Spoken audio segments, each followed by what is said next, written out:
Question number 5. What's the hardest lesson you've ever learned?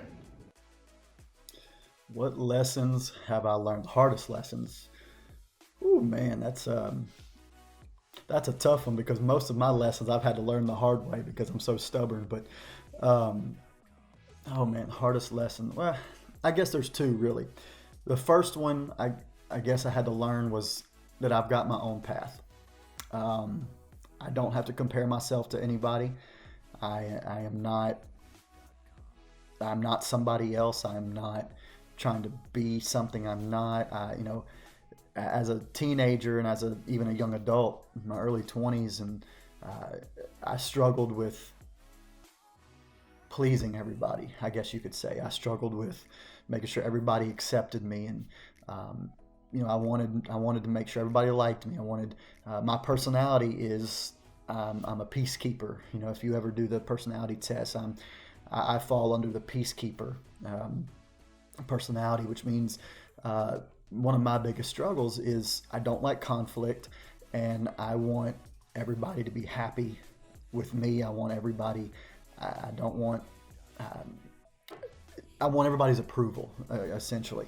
So for a while, I struggled with, trying to be something I'm not, trying to preach like somebody, trying to talk like somebody, try to act like somebody, because I didn't really like who I was.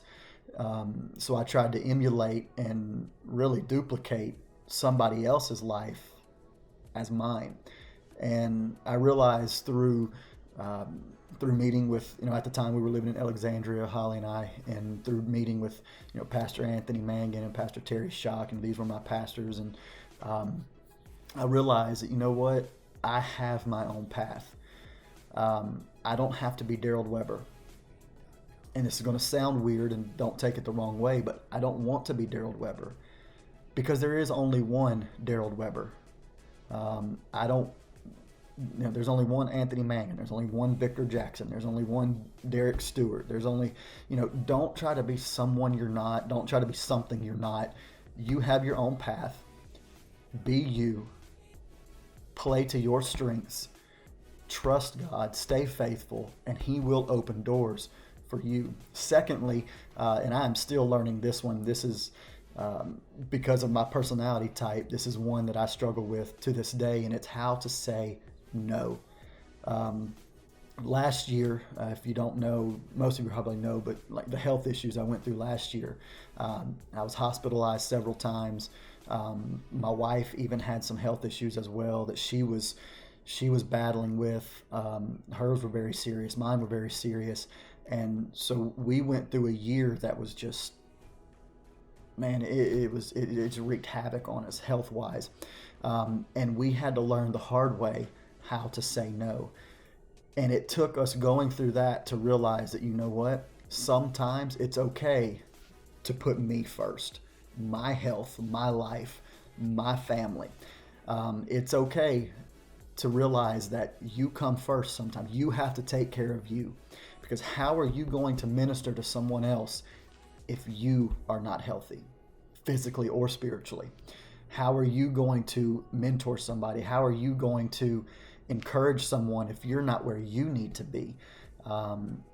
So that is, last year really helped us learn that, of how to say no. And it's okay to say no. We have turned down some opportunities. We've turned down tasks. We've stuff has been given to us and we've delegated it out. But it's all about priority. What's the most important thing to you, and what in that season of life. So how to say no has been enough. It's been one of those tough decisions, lessons I've had to learn, and these are still things I'm learning. But if I had to pick, these would be the ones that I have battled with the most in my life, if I had to say. Man, that's definitely good. That's definitely good. Just like we said with the youth, we all deal with trying to be like our leaders, but not be like our leaders. Trying to be like those who can influence us, but not be like those who influence us.